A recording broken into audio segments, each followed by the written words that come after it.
Hello दोस्तों, आप सभी का स्वागत है Pritam academic sir online video for government exam channel में। आज जो है हम उष्मा का स्थानांतरण पढ़ेंगे। ठीक है, उष्मा के स्थानांतरण से जो है आपके क्वेश्चन जो है वो काफी सारे पूछे जाते हैं। ठीक है, तो यहाँ पे आपका जो क्वेश्चन बनता है वो आपका चालन से बनता है या फिर आपका संवहन से बनता है।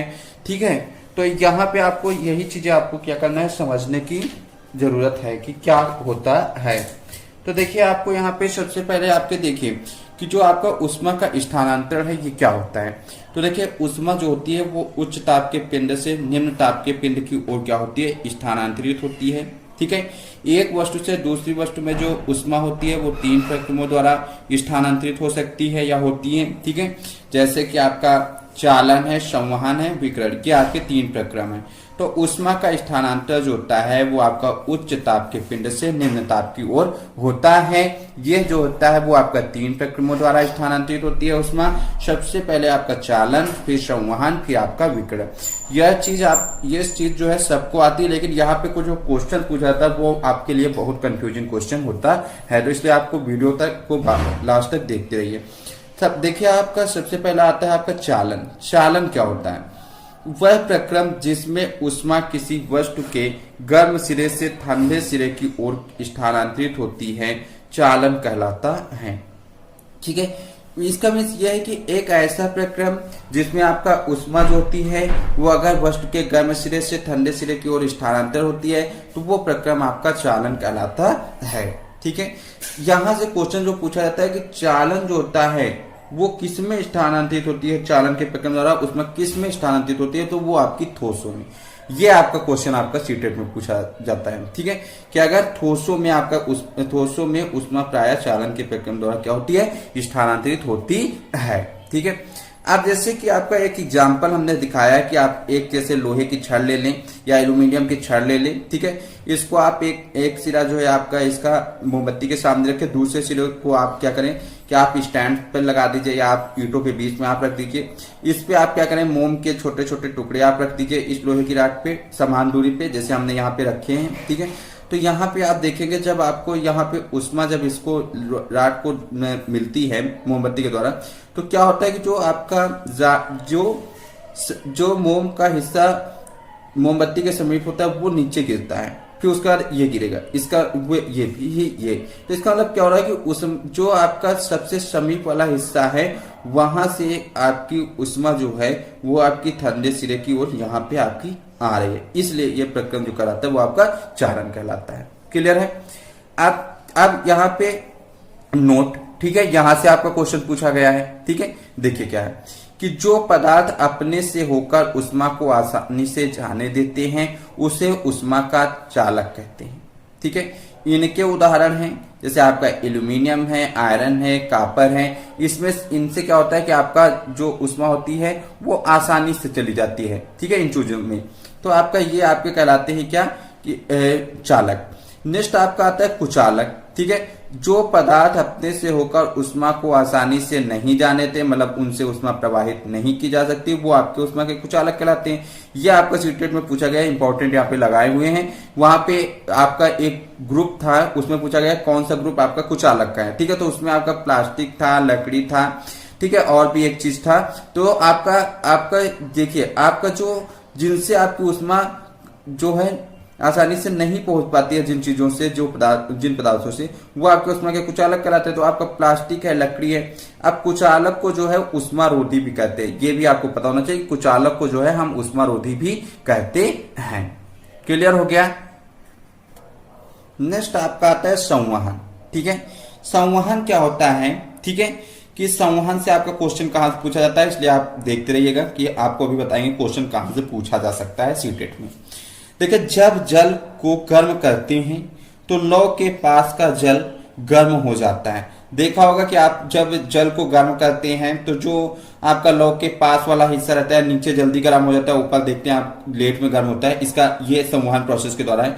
गर्म जल क्या होता है, आपका ऊपर उठता है और इस गर्म जल के आसपास का ठंडा जल जो है उसका स्थान ले लेता है। ठीक है, फिर यह जल भी गर्म होकर ऊपर उठता है तथा आसपास से जल फिर इसके स्थान पर आ जाता है। यह प्रक्रिया तब तक चल रहती है जब तक कि सारा जल गर्म ना हो जाए। तो उष्मा स्थानांतरण की इस विधि को संवहन कहते हैं। मतलब आप घर में जैसे मान लिया कि आप पानी को गर्म करते हैं, ठीक है, तो आप देखते हैं कि जो हिस्सा जो है ज्वाला के समीप होता है वो आपका गर्म हो जाता है, वहां का पानी वो ऊपर आ जाता है। तो आपको जो ऊपर वाला ठंडा पानी रहता है या आपका साइड वाला रहता है वो आपका गर्म स्थान वाला स्थान ले लेगा, वो भी गर्म हो जाएगा, फिर आपका ठंडा जल उस स्थान पे आ जाएगा। फिर आपकी ये प्रोसेस तब तक चलता रहता है जब तक कि आपका सारा जल गर्म ना हो जाए। तो इस स्थानांतर की उसमें स्थानांतर की इस विधि को हम क्या बोलते हैं, संवहन कहते हैं। ठीक है, अब यहां से क्वेश्चन आपको पूछा जाता है कि किन से आपका संवहन होता है, ठीक है, किन चीजों से आपका संवहन द्वारा उष्मा स्थानांतरित होती है। तो द्रवों तथा गैसों में उष्मा संवहन द्वारा स्थानांतरित होती है। यहीं पे क्वेश्चन कंफ्यूजन आता है कि ठोसों में जो होता है वो आपका चालन द्वारा उष्मा स्थानांतरित, लेकिन द्रवों तथा गैसों में उष्मा जो होती है वो आपकी संवहन द्वारा स्थानांतरित होती है। क्लियर है। अब नेक्स्ट आपका आता है विकिरण। ठीक है, विकिरण में क्वेश्चन कहां से पूछा जाता है, ठीक है, तीनों कंफ्यूजिंग है, ठीक है, एक दूसरे से जो है थोड़ा डिफरेंट है, और जबकि है दोनों तीनों में उष्मा का ही कारण, ठीक है, तो लेकिन अलग अलग रूप में। देखिए विकिरण क्या होता है कि चालन अथवा संवहन द्वारा उष्मा के स्थानांतरण के लिए माध्यम आवश्यक है। देखिए आपका चालन और संवहन जो आप देखे हैं, संवहन में क्या होता है आपका, जैसे जल की आवश्यकता है, ठीक है, आपका चालन में जैसे आपका है आपका एयर है, ठीक है, तो इन जो चालन और संवहन जो वाला जो उष्मा के स्थानांतरण के लिए आपकी माध्यम की आवश्यकता होती है, ठीक है, जैसे आपका वायु है, जल है, इनकी आवश्यकता होती है। लेकिन आपका विकिरण द्वारा उष्मा के स्थानांतरण के लिए किसी माध्यम जैसे वायु अथवा जल की आवश्यकता नहीं होती है। सूर्य से हम तक उष्मा विकिरण प्रक्रम द्वारा पहुंचती है, ठीक है, क्योंकि देखिए सूर्य से जो आपकी पृथ्वी तक आपकी उष्मा पहुंचती है वो विकिरण प्रक्रम द्वारा पहुंचती है, क्योंकि कुछ क्षेत्र ऐसे होते हैं जहां पे आपका मीडियम एयर का नहीं होता है, लेकिन वहां पे आपको विकिरण प्रक्रम द्वारा ही पहुंचती है। ठीक है, इसलिए आपको क्वेश्चन ये पूछा जाएगा कि किस प्रक्रम में माध्यम की अवस्था नहीं होती है, तो आप बताएंगे विकिरण प्रक्रम में माध्यम की अवस्था नहीं होती है, और किस प्रक्रम में माध्यम की अवस्था होती है, तो वो आपका चालन और संवहन में माध्यम की अवस्था होती है। यहां से दो क्वेश्चन पूछा जा सकता है, ठीक है, माध्यम वाला यहां से। अब देखिए नोट क्या है कि हमारा शरीर विकिरण द्वारा ही परिवेश को उष्मा देता है तथा उससे उष्मा ग्रहण करता है। ये भी आपका इंपॉर्टेंट पॉइंट है कि हमारा शरीर जो है वो विकिरण प्रोसेस द्वारा क्या करता है, परिवेश को उष्मा देता है तथा उसमें उष्मा को क्या करता है, ग्रहण करता है। अब देखिए क्वेश्चन आपका ये है एनसीईआरटी, ठीक है, बुक का क्लास 7 का, ये भी आपको पता होना चाहिए कि गर्मियों में सफेद या हल्के रंग के वस्त्र तथा सर्दियों में गहरे रंग के वस्त्र पहनना अधिक आरामदायक क्यों प्रतीत होता है। देखिए जो आपके गहरे रंग के वस्त्र होते हैं वो उष्मा को क्या करते हैं, अवशोषित करते हैं, और जो आपके हल्के रंग के कपड़े होते हैं वो जो है उसमें विकिरणों के अधिकांश भाग को क्या करते हैं, परावर्तित कर देते हैं। इसलिए आपका जो आप सर्दियों में जो है आप क्या करते हैं कि गहरे रंग के वस्त्र पहनना आपके लिए सुखद होता है, क्योंकि वो उष्मा अवशोषित करते हैं। और ये जो आपको गर्मियों में हल्के रंग के वस्त्र अधिक आरामदायक होते हैं, क्योंकि जो ये होते हैं ये उष्मा के अधिकांश भाग को परावर्तित कर देते हैं। ये आपका क्या है, इसका रीजन है। ठीक है, तो ये आज का हमारा चालन, संवहन और विकिरण था। ठीक है, सबसे पहले आपको पता होना चाहिए कि जो ठोसों में चालन द्वारा उष्मा स्थानांतरित होती है, द्रवों तथा गैसों में जो है वो संवहन द्वारा उष्मा स्थानांतरित होती है, विकिरण में किसी माध्यम की अवस्था नहीं होती है, और आपका चालन और संवहन में उष्मा स्थानांतरण के लिए माध्यम की अवस्था होती है। और हमारा शरीर जो है विकिरण द्वारा ही परिवेश को उष्मा देता है तथा उससे उष्मा लेता है, और सूर्य से जो उष्मा पृथ्वी तक आती है वो उष्मा विकिरण प्रक्रम द्वारा पहुंचती है। इतने पॉइंट आपको यहां से पता होने चाहिए ताकि आपका क्वेश्चन जो है गलत ना हो। ठीक है, अगर आपको मेरे द्वारा पढ़ाया हुआ आपको अच्छा लगता है तो आप नीचे जाके लाइक कीजिए, दोस्तों के साथ शेयर कीजिए।